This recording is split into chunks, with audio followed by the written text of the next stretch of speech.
మన Chiranjeevi vascular and multi speciality hospital దేశంలోనే best vascular and endovascular facilities and all multi speciality care.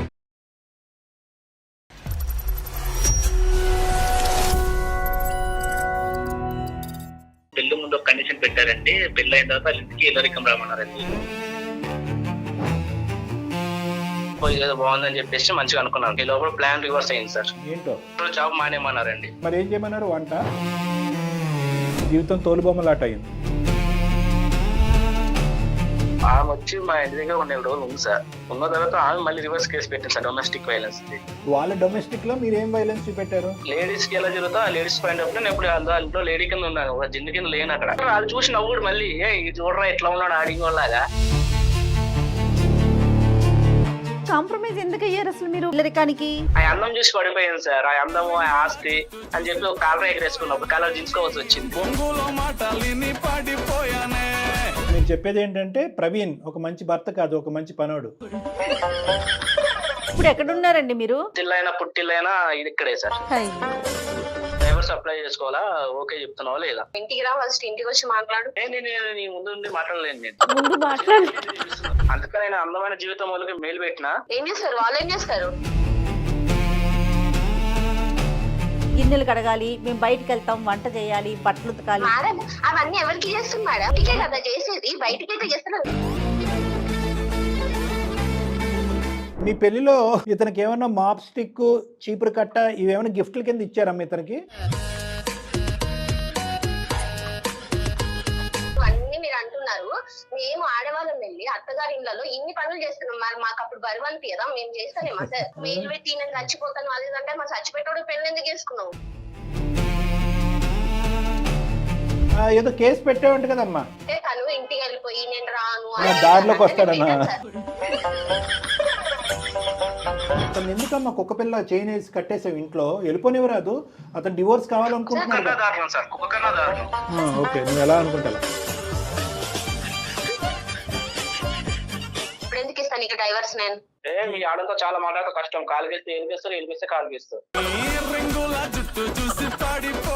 నమస్తే doctor గారు. నమస్తే madam. Praveen అని మనకి ఒక అతను మెయిల్ చేశారండి. మనం ఒకసారి ఒక రిలేషన్ లోకి వెళ్ళిపోయాం, ఒక బంధంలోకి అడుగు పెట్టినాక కొన్ని పద్ధతులు అలవాట్లు మార్చుకోవాలి, కొన్ని అడ్జస్ట్ అవ్వాలి, కొన్ని నేర్చుకోవాలి, కొన్ని చోట్ల తగ్గాలి. అవునా కాదంటారా? అప్పుడే కదా ఆ రిలేషన్ అనేది ముందుకెళ్తుంది. చాలా సందర్భాల్లో ఇవి లేకపోవడంతోనే డిస్టర్బెన్స్ అనేది మొదలవుతుంది. అలాంటి ఇష్యూతో ప్రవీణ్ మన దాకా వచ్చారండి. ఒకసారి మరి కాల్ చేయమంటే మాట్లాడతానండి. కాల్ చేసి.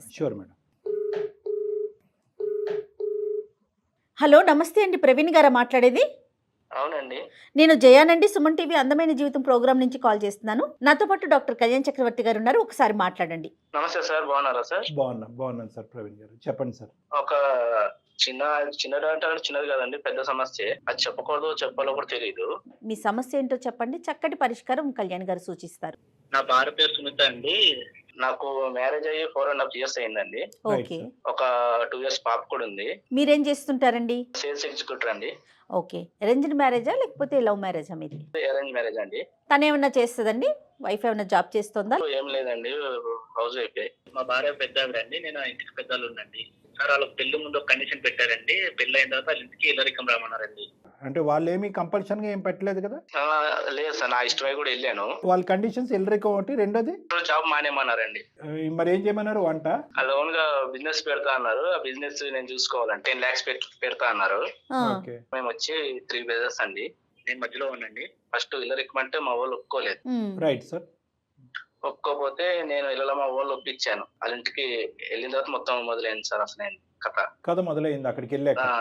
అవును సార్. అత్తోరింటికి వచ్చినప్పుడు అత్త ఎట్లా చూస్తారు ఫస్ట్ కొత్త కోడల్ని, అట్లనే నన్ను కూడా అలా చూసుకున్నారు సార్. అక్కడికి వెళ్ళినప్పుడు కొత్త అల్లుడు వచ్చిండు అని చెప్పేసి అంటే మర్యాదగానే మర్యాదగా చూసారు సార్. ఫస్ట్ 1 సంవత్సరం బాగా నడిచింది సార్, ట్రావెలింగ్ అయింది.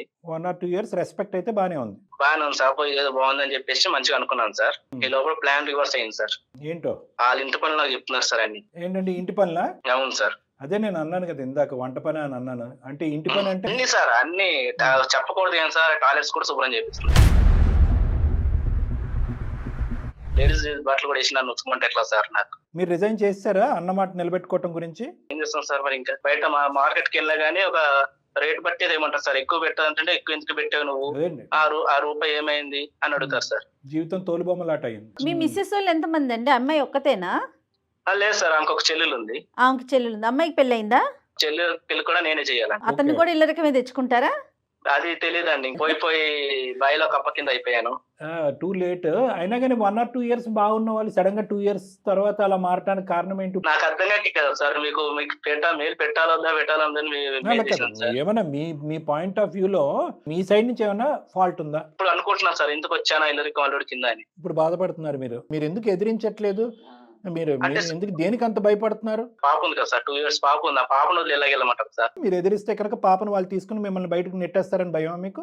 అది కూడా మాకు జరుగుతున్నాయి సార్. ఇప్పుడు వాళ్ళు షాపింగ్కి వెళ్ళారు మేడం, వంటే నేనే చేసి పెట్టాలి మేడం. ఇంకోటి ఆ షాపింగ్ కాకుండా పక్కింటోళ్ళు ఎదురింటోళ్ళు షాపింగ్ కూడా వీళ్ళు మళ్ళీ తోడు వెళ్తారు మేడం. దానికి మళ్ళీ నన్నే అంటే ఏంటి, ఈ ఇంట్లో వంట కాకుండా మళ్ళీ పక్కింట్లో వంట కూడా నన్నే చేయమంటారు మేడం. ఇప్పుడు మాకు అర్థం కానటువంటిది ఏంటంటే, ఓకే పెళ్లికి ముందు చాలా తక్కువ మంది కాంప్రమైజ్ అయ్యేటటువంటి పరిస్థితి కాకుండా మీరు కాంప్రమైజ్ అయ్యారు. పెళ్ళి అయిన తర్వాత మరీ ఇంత దారుణంగా ప్రవర్తిస్తే ఎందుకు కాంప్రమైజ్ అయ్యారంటే కనుక నేను కన్నటువంటి బిడ్డ నాకు కాకుండా పోతుందేమని భయపడుతున్నాను అని అన్నారు. కానీ ఎంత బిడ్డ ఉన్నా ఎంత పెళ్లి చేసుకున్నా మీ వంటే కాకుండా పక్కింటోళ్ళు వంట, వాళ్ళు శారీ షాపింగ్ వెళ్తే మీరు ఇచ్చేయటం, ఎందుకు ఇంత కాంప్రమైజ్ అవుతున్నారు? అంటే మరీ ఇంత స్టెప్ డౌన్ అవ్వాలా మీరు? రేపొద్దున మీరు ఏదైనా ఒక నిర్ణయం తీసుకుని బయటకు అడిగేస్తే కనుక మీరు ఎంత సమాధానం చెప్పుకోవాలి సమాజానికి అనేది నాకు తెలియదు, కానీ వాళ్ళు చాలా సమాధానం చెప్పుకోవాలి. ఆల్రెడీ ఎదిరింటోళ్ళు పొదిరింటోళ్ళు అన్నారు, బాబు ఎందుకు వచ్చావు ఇల్లరి కాలుడి కింద, ఇలా అసలు మంచోళ్ళే కాదు, ఎందుకు వచ్చా అన్న తర్వాత నేను డిసిషన్ తీసుకుని వెళ్ళిపోయాను సార్. ఇంట్లో నుంచి వెళ్ళిపోయాను, బయటకు వెళ్ళిపోయాను, మా ఇంటికి వెళ్ళిపోయాను. వెళ్ళిపోయిన తర్వాత వీళ్ళు మళ్ళీ మా ఇంటికి వచ్చారు. మా వైఫ్ మా ఇంటికి వచ్చి నాకు సర్ది చెప్పింది, రండి ఈసారి నేను బాగా చూసుకుంటా అని చెప్పి అన్నది. కానీ నేను రాను, నువ్వు వెళ్ళిపో అన్నాను. లేదంటే సపరేట్ గా సపరేట్ గా ఒక కాపురం పెట్టుకుందాం అంటే, లేదు కుదరదు, నువ్వు వస్తే నా దగ్గరికి రావాలి నేను నీలో కూడా, నీకు నాకు కుదరదు, నేను నీకు డైవర్స్ ఇచ్చేస్తాను, నా పాప నా దగ్గర ఉండేది అన్న. తనేమంటది? ఆమె వచ్చి మా ఇంటి దగ్గర 1 నెల రోజులు ఉంది సార్. ఉన్న తర్వాత ఆమె మళ్ళీ రివర్స్ కేసు పెట్టింది సార్. నేను పెట్టబోయి ఆమె పెట్టింది సార్, మళ్ళీ డొమెస్టిక్ వైలెన్స్. అక్కడి వరకు వెళ్ళింది వ్యవహారం. ఇప్పుడు మీ డొమెస్టిక్ కాదు కదా ఇది, వాళ్ళ డొమెస్టిక్ లో మీరు ఏం వైలెన్స్ చూపెట్టారు?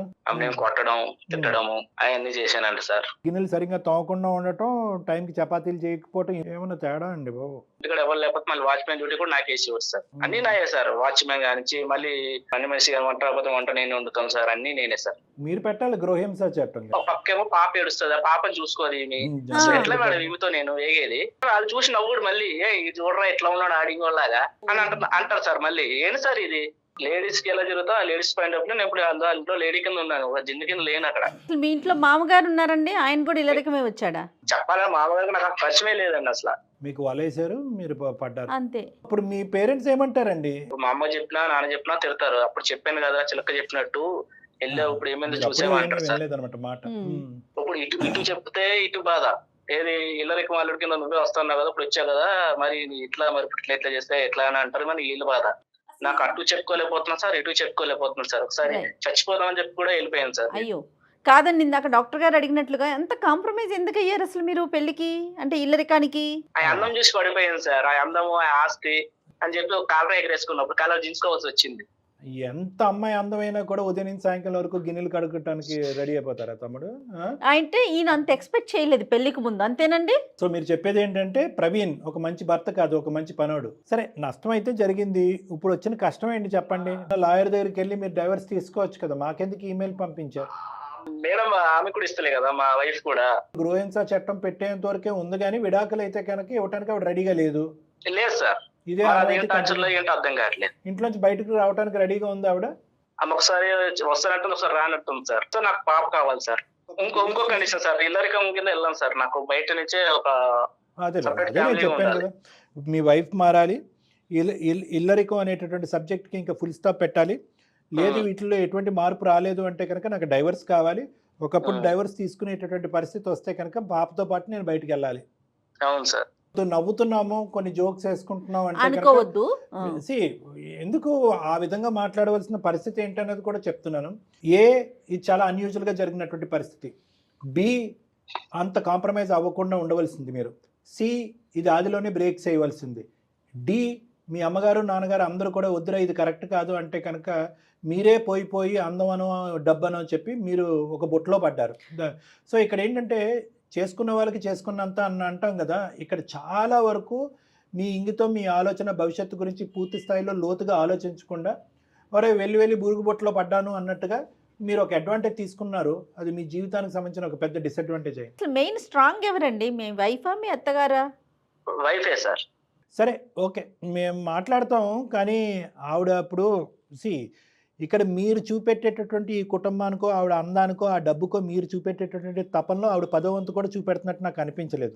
ఉంటే ఉన్నాం, లేదంటే వెళ్ళిపోతాం, గట్టిగా మాట్లాడితే డొమెస్టిక్ వైలెన్స్ కేసు పెడుతుంది ఆవిడ. సో ఆవిడ ఎక్కడా కూడా ఈ ఫ్యామిలీకి డివోర్స్ ఇవ్వట్లేదు అంటే కనుక, మరి డివోర్స్ అనేది ఎందుకు ఇవ్వట్లేదు అంటే కనుక ఒక మంచి భర్తను వదులుకోవాలని ఇవ్వట్లేదా, లేదంటే ఒక మంచిగా పనిచేసేటటువంటి వ్యక్తిని వదులుకోవాలని ఇష్టపడట్లేదు? నాకు తెలియదు సార్. సరే ఇప్పుడు మీరు కలపండి, అంటే నవ్వాలో ఎడవాలో తెలియనటువంటి సమస్య ఇది. అయినా కానీ హెల్ప్ చేయడానికి మేమైతే ప్రయత్నం చేస్తాం, ఎందుకంటే దీనికంటే చాలా సీరియస్ మ్యాటర్స్ ఉన్నాయి. కానీ మీరేంటంటే ఇందాక మీరు ఈమెయిల్లో ఈ సమస్యకి పరిష్కారం ఇల్లరికం ఇవన్నీ జయ మేడం చదివారు, ఆవిడ చాలా నాలెడ్జబుల్, ఇలాంటివి బాగా అసెస్ చేస్తారు. కానీ ఆవిడ ఇందులో ఈ సిచ్యువేషన్ టేకప్ చేయడానికి ఒక కారణం ఏంటంటే, సార్ మీరు దారి చూపెట్టకపోతే నేను సూసైడ్ చేసుకుంటానని ఈమెయిల్లో పెట్టడం వల్ల వెళ్ళాను సార్, సూసైడ్ ఎక్కడ వెళ్ళాను సార్, ఆ పాప గురించి మళ్ళీ వచ్చాను సార్. ప్రేక్షకులకి చూసే ప్రేక్షకులకి వేలాది ఈమెయిల్స్ వస్తున్నప్పుడు కూడా ప్రత్యేకంగా ఈ కేసుని ఎందుకు టేకప్ చేయరని చెప్పి కొంతమంది ఏమన్నా కోపగించుకోవచ్చు, బాధపడచ్చు. కాబట్టి వాళ్ళకి ఎక్స్ప్లెనేషన్ ఇస్తున్నాం. రెగ్యులర్గా మనం అటువైపు చూస్తాం సమస్య, ఎస్ ఇటువైపు చూస్తున్నాం కదా, ఇలాంటి సమస్యలు కూడా ఉన్నాయని మీ ముందు పెట్టాలి, మీ పరిష్కారం తెలియాలి అనే ఉద్దేశం అండి. No doubt about. ఇప్పుడు ఎక్కడ ఉన్నారండి మీరు ప్రెసెంట్? పుట్టింటికి వెళ్ళడానికి కూడా లేదు, పుట్టిల్లైనా ఇక్కడే సార్, అన్ని ఇల్లే. అదేలేండి. అదే ఆవిడ పేరేంటి? సునీత సార్. సునీత గారు. Okay right. చేస్తారా, ఒకసారి కాల్ చేస్తారా? ఓకే చేయండి. कॉल को होल्ड पे रखा है, कृपया लाइन पर बने रहें. హలో, ఇక్కడే బయట ఉన్నా, ఇంటి బయట ఉన్నా, ఒక చిన్న పని నుండి వచ్చిన. ఇంటికి వచ్చేసాను, అసలు ఇంటికి వచ్చేసాను. బట్టలు చూపిస్తున్నారు, అన్ని చేపిస్తున్నారు. ఎట్లా నాయన అయితే పర్వాలేదా, ఇంట్లో ఆడవాళ్ళు కూడా చూపిస్తే ఎట్లా? ఎట్లా మీరు అయితే ఏమైంది ఇప్పుడు? ఏమైంది దానికి? ఇప్పుడు ఎందుకు నువ్వు ఫోన్ లో చెప్పి ఇవన్నీ మాట్లాడటం? నువ్వు ఇంటికి రా, ఫస్ట్ ఇంటికి వచ్చి మాట్లాడు. నేను నీ ముందు మాట్లాడలేను. నేను మాట్లాడు, చెప్పు, ఏంది చెప్పు. ముందు చేపిస్తున్నారు. ఇల్లరికం అన్నప్పుడు ఎట్లా చూసుకోవాలి? ఇల్లరికం అల్లుంది కొనే కదా వచ్చింది. స్టార్టింగ్ నీకు తెలుసు కదా ఏముంటది. ఇల్లరికము అని వచ్చినప్పుడే నీకు అర్థం కావాలా? అరే నేను అన్ని నాది అనుకొని చేసుకుంటా పోతా అంటేనే ఇల్లరికం. మా మమ్మీ డాడీ మాట్లాడే తీసుకొచ్చింది కదా, మీ ఇష్టానికే కదా వచ్చింది. మేము బలవంతంగా అయితే రండి రండి అని అనలేదు కదా. నేను ఇట్లా అనుకోలేదు కదా, ఇట్లా వాచ్మెన్ జాబ్ చేయాలా, అన్ని చేయాలా. నన్ను వదిలేసి కూడా పోతున్నావు నువ్వు. ఎట్లా అంటే అటు నువ్వు బయటికి వెళ్ళి ఇవన్నీ ఎందుకు మాట్లాడుతున్నావు? నువ్వు ఫస్ట్ ఇంటికి రా, ఇంటికి వచ్చినాక మాట్లాడదాం. డైవర్స్ అప్లై చేసుకోవాలా? ఓకే చెప్తున్నావా లేదా? ఇప్పుడు ఎందుకు ఇస్తాను నీకు డైవర్స్? నేను టార్చర్ పెడుతున్నారు. మరి ఏం టార్చర్ పెడుతున్నాము? మీ ఇంటికి ఎప్పుడు ఏమన్నా డబ్బులు కావాలనగానే మీ డబ్బులు పంపిస్తున్నావు, అన్ని చేస్తున్నావు, అవన్నీ మేము అట్లానే అనుకున్నామా? ఓహో, నీ ఇష్టం ఉన్నంతప్పుడు డబ్బులు తీసుకుపోయి ఇస్తున్నావు కదా. 10 లక్షల వరకు అయింది ఇప్పటి వరకు. మరి ఆ డబ్బులు ఇచ్చి మాట్లాడుతున్నావు కదా. నువ్వు ఇప్పుడు మాట్లాడుతున్నావు కాబట్టి నేను ఇప్పుడు మాట్లాడుతున్నాను. అందుకని నేను అందమైన జీవితం వాళ్ళకి మేలు పెట్టినా. అయితే వాళ్ళు ఏం చేస్తారు? అందమైన జీవితం వాళ్ళు మేలు చేస్తారు. ఏం చేస్తారు వాళ్ళు? ఏం చేస్తారు? అమ్మా సునీత నమస్తే అమ్మా. మేమేమీ చెయ్యలేము, కానీ ఎవరికో ఒకరికి ఒక సమస్యను చెప్పుకోవాలి కదా. అందులో భాగంగా సుమన్ టీవీ అందమైన జీవితం అనే ప్రోగ్రామ్కి ఒక మెయిల్ చేశాడమ్మా. ఆయన సమస్యకి పరిష్కారం కోసం నాతో పాటు డాక్టర్ కళ్యాణ్ చక్రవర్తి గారు ఉన్నారు. ఏమనుకోవద్దు, మీ కన్వర్జేషన్ మొత్తం మేము వింటూ ఉన్నాము, దానికి మాత్రం ఎక్స్ట్రీమ్లీ సారీ. కానీ మా దాంట్లో మీరు ఇన్వాల్వ్ కావడం అయితే మాకు ఇష్టం లేదు.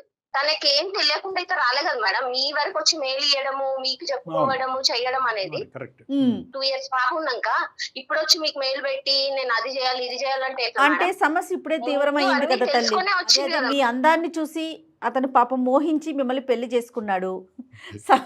సమస్య అనేది మరి ఇప్పుడు పెరిగింది, ఏం చేస్తారు? అందుకని ఒక సొల్యూషన్ కోసం ఏం చేయాలో పరిష్కారం దొరక్క, ఇంకొక విషయం చెప్పనా తల్లి, అతను చనిపోతానని చెప్పి మరి మెయిల్లో పెట్టాడు. అందుకని నేను డాక్టర్ గారు ముందుంచాను. ఒకసారి డాక్టర్ గారితో మాట్లాడతావా? ఏమనుకోకపోతే సునీత గారు ప్లీజ్.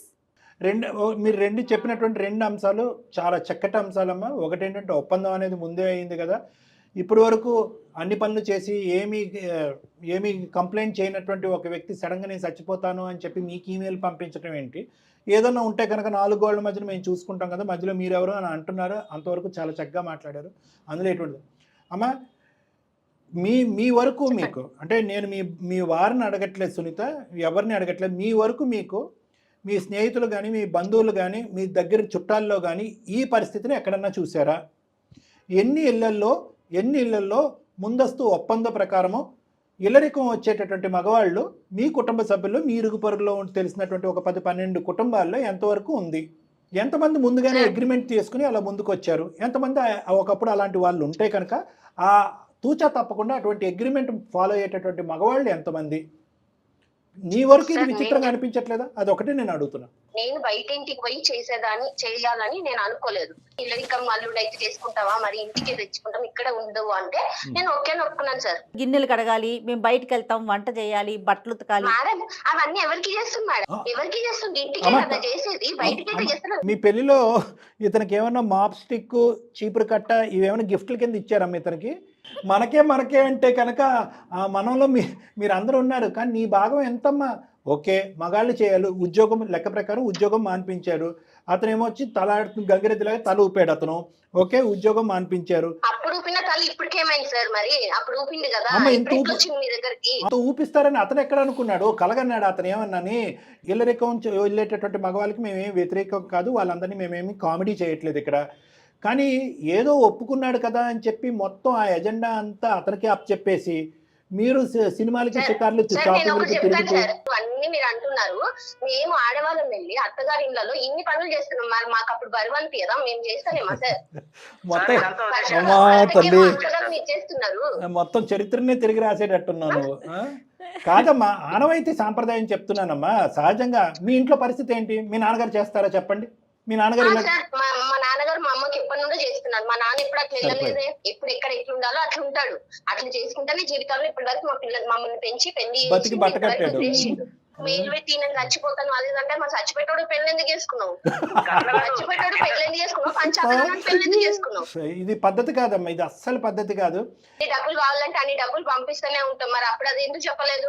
మా అవసరాలు అన్ని తీరుస్తున్నారు, మా మమ్మీ వాళ్ళని ఇట్లా చూసుకుంటున్నారు అని ఎందుకు చెప్తలేడు? మేము ఇంట్లో పని చేసిందే చెప్తున్నాడు. డబ్బులు విషయం చెప్తుంది. అందం అతని బలహీనత, మీ ఆస్తి పాస్తులు అతని బలహీనత, ఉద్యోగం కూడా వదులుకుని మీరు ఏదో పొడుస్తారని చెప్పి ఇక్కడికి వచ్చాడు. ఇప్పుడు మీరు అందరూ కలిపి తాట తీస్తున్నారు. పెట్టారట కదండి, ఏదో కేసు పెట్టావంట కదమ్మా. ఇంటికి వెళ్ళిపోయి నేను రాను దారిలోకి వస్తాడన్నా కాదు, సరిగ్గా పనులు చేయట్లేదని కేసు పెట్టాను. కొద్దిగా మానవత్వంతో, కొద్దిగా ఇంగితంతో మాట్లాడు. నువ్వు ఏదో మీ నాన్న చేసేటటువంటిదే ప్రపంచంలో అందరు మగాళ్ళు చేస్తారనే ఆలోచనలో నువ్వు పెరిగి పెద్దదానం అయినట్టున్నావు. అది ఒక సాంప్రదాయం, ఒక పద్ధతిగా నువ్వు అనుకుంటున్నావు. ఇందాక నువ్వు ఒక 12 కుటుంబాల్లో తీసుకురా అమ్మా, ఆ కుటుంబాల్లో ఎక్కడన్నా మగాళ్ళు ఇలా చేస్తే నాకు చూపెట్టు అంటే కనుక మీ ఇంట్లోనే ఉన్నాడుగా పెద్ద మగాడు మీ నాన్నగారు. అతన్ని చూపెట్టేసి నువ్వు సమాజం మొత్తం అంతా ఇలాగే ఉంది అమ్మా. దేనికన్నా ఒక లిమిట్ అని. ఒక నిమిషం, 2 నిమిషాలు నేను మాట్లాడతాను, 2 నిమిషాలు నేను మాట్లాడతాను, తర్వాత నీ ఇష్టం. పెళ్లికి ముందే అన్నీ చెప్పామంటే కనుక నిజంగా ఈరోజు మీరు అన్నీ చెప్పుంటే, ఇన్ని గంటల పాటు వంటగదిలో గిన్నెలు కడగాలి, వంట నువ్వే చేయాలి, బట్టలు నువ్వే ఉతకాలి, నీవే కాకుండా మావు కూడా ఉతకాలి, అన్నీ చెప్పుంటే, అయినా కానీ ప్రవీణ్ నీ జీవితంలోకి ఎంటర్ అయ్యి ఉంటే కనుక ఈరోజు నీ ఫోన్ కాల్ వెంటనే కట్ చేస్తాం, ప్రవీణ్కి మేము దండం పెట్టి నీ దారి నువ్వు చూసుకోవయ్యా అని అంటాం. నిజంగా ఈ లిస్ట్ అంతా మీరు చెప్పారా? మరి పెళ్ళై 4 సంవత్సరాలు ఎన్ని సందర్భాల్లో మీరు వంటగదిలోకి వెళ్ళారు? ఎన్ని సందర్భాల్లో గిన్నెలు కడిగారు? జీవితం సర్వనాశనం అయిపోతుందమ్మా. ఈరోజు ఇప్పుడు అతని అడ్వాంటేజ్, అతని స్వార్థం గురించి ఖచ్చితంగా ఎంటర్ అయ్యాడు. దానికి ఇతను ఈరోజు తలబాదుకుంటున్నాడు, సిగ్గుపడుతున్నాడు. డబ్బుల గురించి వచ్చాడు, అందం గురించి వచ్చాడు, ఎన్నో అవరోధాలు వచ్చినాయి. తల్లిదండ్రులు ఆపారు, స్నేహితులు ఆపారు, ఎవరికి ఇప్పుడు అతను దిక్కుతోచినటువంటి పరిస్థితి. మా వరకు ఎందుకు ఈమెయిల్ పంపించాడంటే కనుక తలెత్తుకుని సిగ్గుతో ఎవరితో చెప్పుకోలేనటువంటి పరిస్థితి అతను. అన్నం గురించి కూడా ఆగేలే కానీ డబ్బులు కూడా పట్టుకెళ్ళేవంట కదయ్యా. జీతం అనుకున్నావా ఇంట్లో చేసే పనికి?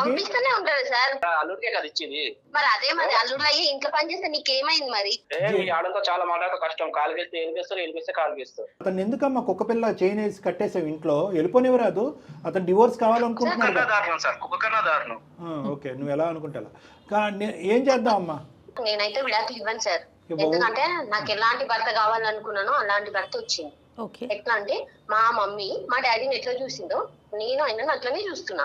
నాకు అందుకే నేను బయట ఇస్తా అంటే నేను వెళ్ళలేదు. నాకు ఇల్లరికం అయితే నేను చేసుకుంటా అన్నా, లేకపోతే చేసుకోను అన్నా నేను. అమ్మ నువ్వు చూసింది అదే వాతావరణం కాబట్టి, మీ అమ్మ అదే సాంప్రదాయాన్ని కంటిన్యూ చేసింది కాబట్టి, మీ నాయన అంతేగా అనే బ్యాచ్ కాబట్టి ఇది నడుస్తుందమ్మా. కానీ అన్ని సందర్భాల్లో అన్ని చోట్ల ఇదే ఆనవత సాంప్రదాయం ఉండదు. నువ్వు తెలివైనటువంటి అమ్మాయి, చదువుకున్నటువంటి అమ్మాయి, ఇరుగు పొరుగు కాపురాలు ఎన్నో చూసినటువంటి అమ్మాయి, ఈరోజు ఏదైనా కూడా తెగేంత వరకు తీసుకురావద్దమ్మా. ఎందుకంటే చంటి బిడ్డ అన్యాయం అయిపోతుంది, చంటి బిడ్డ అన్యాయం అయిపోద్ది. ఇప్పుడు సరదాగా 4 జోకులు వేసుకుని 2 మాటలు అనుకుని ఈరోజు నవ్వులాటగా అనిపించే మన అంశం ఎల్లకాలం అదే నవ్వులాటగా ఉండదు. ఈరోజు ఓపిక సహనం నశించి నేను చేసినటువంటి తప్పుకి చెప్పుకునే నాదురే లేడు, నుయ్యో గొయ్యో చూసుకుంటానని ఇతను అనుకుంటే కనుక ఆ బిడ్డకి తండ్రి లేనటువంటి పరిస్థితి వస్తుంది. లేదు నాకు బిడ్డ కూడా అక్కర్లేదు, ఈ నరకాన్ని ఈ బానిసత్వాన్ని నేను అనుభవించలేని చెప్పి బయటకు నడుచుకుంటూ వెళ్ళిపోతే కనుక అది కూడా ఒక సమస్య. ఇంకా ఆ సమస్య వరకు రాలేదు కాబట్టి నువ్వు ఇంత గర్వంగా ఇంత పొగరగా నువ్వు మాట్లాడుతున్నావు. అతను ఇంకా నిన్ను నీ బిడ్డని కావాలనుకుంటున్నాడమ్మా, లేకపోతే అతను ఒక కంప్లైంట్ చేయాలన్నా, లేకపోతే డాక్టర్ గారు అన్నట్టుగా ఏదైనా ఒక డెసిషన్ తీసుకున్నాడు అనుకో, ఏమవుతుంది ఆలోచించు. బిడ్డ గురించి అంటున్నాడు కానీ ఇతనిలో కూడా బలహీనతలు ఉన్నాయి. ఒకటి నీ అందం అంటాడు, రెండోది ఏంటంటే కనుక ఉద్యోగం మానేసి ఇంట్లో కూర్చున్నాడు. ఇప్పుడు 100 రూపాయలు పెట్రోల్కి కావాలన్నా చేసేటటువంటి పరిస్థితి, దానికి తోడు 10 లక్షలు తీసుకెళ్లి వాళ్ళ ఇంట్లో ఇచ్చాడు. సో ఇవన్నీ కూడా ఎలా అయిపోయిందంటే కనుక అతనికి ఒక చిక్కుముడి సమస్యలాగా అయిపోయింది. డబ్బులు తీసుకున్నందుకు ఇక్కడే పడి ఉండాలా, ఈ బానిసత్వం అనుభవించలేక బయటపడాలా అని అర్థం కానటువంటి పరిస్థితిలోకి అతను వెళ్ళిపోయాడు. నీకు ఇప్పుడుకొచ్చి ఎవరు కూడా ఇలా విడమర్చి చెప్పినటువంటి వాళ్ళు ఎవరు ఉన్నారని నేను అనుకోలేదు. అరే బెలే సంపాదించా, మొగుడు వచ్చాడు, పనుడు వచ్చాడు అనేటటువంటి విధంగా మీ జీవితాలను చూసి నలుగురు సంబరపడేటటువంటి ఒక సినిమా మీరు చూపెడుతున్నారు ప్రపంచానికి. అది మీకు అర్థం కాదమ్మా. అందరూ గర్వంగా చెప్పుకుంటారు, అబ్బా నువ్వు ఎంత రిలాక్స్డ్గా ఉన్నావు, రాణిలాగా ఉన్నావు, నీ కాళ్ళ దగ్గరికి అన్నీ తీసుకొచ్చి మీ ఆయన పెడుతున్నాడని చెప్పి మాట్లాడుకునే మనుషులు వెనకాతల మీ కాపురాన్ని, మీ జీవితాలను చూసుకుని ఒక కామెడీ సినిమా చూస్తున్నట్టుగా ఫీల్ అవుతారు. అది నీకు అర్థం కావట్లే. సునీత ఒక్కసారి ఆలోచించుకోమ్మా. నువ్వు ఊహించుకున్నటువంటి ఆ సినిమా ఏదైతే ఉందో అది ఇప్పటి వరకు ఫ్లాప్ అయ్యింది. జీవితాన్ని ప్రారంభించాలి, ఇద్దరు సంతోషంగా సుఖంగా ఉండాలి అంటే కనుక ఒక మగాడికి మోస్ట్ ఇంపార్టెంట్ ఏంటంటే కనుక అది ఎల్లరికం వచ్చినా ఎక్కడికి వెళ్ళినా కూడా ఫస్ట్ ఇండిపెండెంట్గా తన కాళ్ళ మీద తను నిలబడటం అనేది ఇంపార్టెంట్. ఒక సేల్స్ ఎగ్జిక్యూటివ్గా ఒక గౌరవప్రదమైనటువంటి ఉద్యోగం చేసుకున్నాం. నేను ఎల్లరికం వస్తాను అయినా కానీ నా సంపాదన నేను చూసుకుంటాను, మీరు ఎంత డబ్బున్న వాళ్ళైనా సరే అనే మాట నువ్వు అప్పుడు అనుంటే కనుక ఈ రోజు నీకు ఈ పరిస్థితి వచ్చి ఉండేది కాదు. సో నేనేమంటున్నానంటే ఆ అమ్మాయికి కూడా కొంతవరకు అర్థమైంది. అంత ఈజీగా ఆ అమ్మాయి మనసు మార్చుకున్నట్టుగా నాకైతే అనిపించట్లేదు. ఎందుకంటే చిన్నప్పటి నుంచి నాన్న చేసేటువంటి విధానం చూసింది కాబట్టి అంత ఈజీగా మారుతుందని అనుకో. సో నా ఉద్దేశం ఏంటంటే అమ్మ సునీత, మా ప్రోగ్రామ్ మీద మా మాట మీద నీకు ఆ గౌరవం ఉంది కాబట్టి, అదేవిధంగా ప్రవీణ్ గారు మీరు ఒక సమస్య ఇక్కడికి వచ్చారు కాబట్టి చాలా వరకు 70% మీ ఇద్దరికి సమస్య ఏంటి అన్నది అర్థమైంది అన్నది నాకు అర్థమవుతుంది. ఇతను డైవర్స్ కావాలి అని అంటున్నాడు, నువ్వైతే డైవర్స్ ఇవ్వను అని సునీత అంటున్నావు.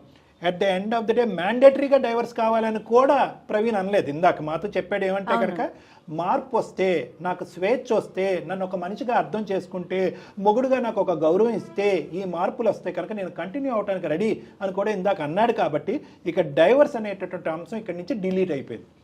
కాబట్టి మీరిద్దరూ వస్తే కనుక దీర్ఘకాలికమైనటువంటి పరిష్కార మార్గాలు ఏంటి, ఒకరిని ఎలా అర్థం చేసుకోవాలి, ఒకరి డబ్బు గురించి ఒకరిని వాడుకోవటం, ఇంకొకరు ఏంటంటే పని గురించి ఒకరిని ఇంట్లో పెట్టుకోవటం అనే పద్ధతి బాలేదు, అది కరెక్ట్ కాదు. పెళ్లి యొక్క నిర్వచనం అది కాదు. కాబట్టి ఆ నిర్వచనం ఏంటి అనేటటువంటి అర్థమయ్యే విధంగా నేను చెప్తాను. ఫస్ట్ మీరిద్దరు రండి, తర్వాత మీ పేరెంట్స్ని తీసుకురండి. మీతో ఒకసారి కలుస్తాం సార్. మేము వచ్చి నాది కూడా కొన్ని ప్రాబ్లమ్స్ ఉన్నాయి సార్, మీతో షేర్ చేసుకుంటాను సార్ నేను. తప్పకుండా. మీ ఆలోచనలు, మీ ఇబ్బందులు ఏంటి, ఇతని వ్యక్తిత్వంలో ఎటువంటి లోపాలు కనిపించినాయి అని కూడా కూలంకుషంగా మనం డిస్కస్ చేసుకుందామా. దానికి కూడా నేను పరిష్కారం చెప్తాను. Don't worry about it. గారితో వచ్చి మాట్లాడటానికి మీరు ముందుకు వచ్చారు, ఒక అడుగు ముందుకేశారు, చాలా సంతోషం. మీరును సునీత ఖచ్చితంగా ఒకసారి రండి, దాని తర్వాత వాళ్ళ పేరెంట్స్ కూర్చోబెట్టేది అనేది మనం ఆలోచిద్దాం. పర్ఫెక్ట్. అంతే కదా డాక్టర్? అంతే మేడం, పర్ఫెక్ట్. రైట్ అండి. అంటే ఇంత ఒకేసారి అమ్మాయి ఎంత టర్న్ అవుతుంది అనుకోలేదు. మరి అది మార్పు కావచ్చు, కాకపోవచ్చు, ఆలోచనలు అయితే పడింది బహుశా. మేడం ద థింగ్ ఈజ్ ఏంటంటే ఇక్కడ చాలా క్లియర్ కట్గా తను పెరిగినటువంటి వాతావరణమే అంతా అనుకుంది. అవునవును. వాళ్ళిద్దరు కమిట్ అయిపోయారు, ఫాదరు మదరు. ఫాదర్ స్టార్టింగ్ లో కంప్లైంట్ చేసి ఉండేవాడేమో, తర్వాత ఆనవాయితీగా సాంప్రదాయంగా అతను కంటిన్యూ అయిపోయాడు. I can't have the same solution. మా అమ్మ నాన్నకి నేను పక్కనే ఉండాలి, ప్లస్ పని చేసే మగాడు కావాలి.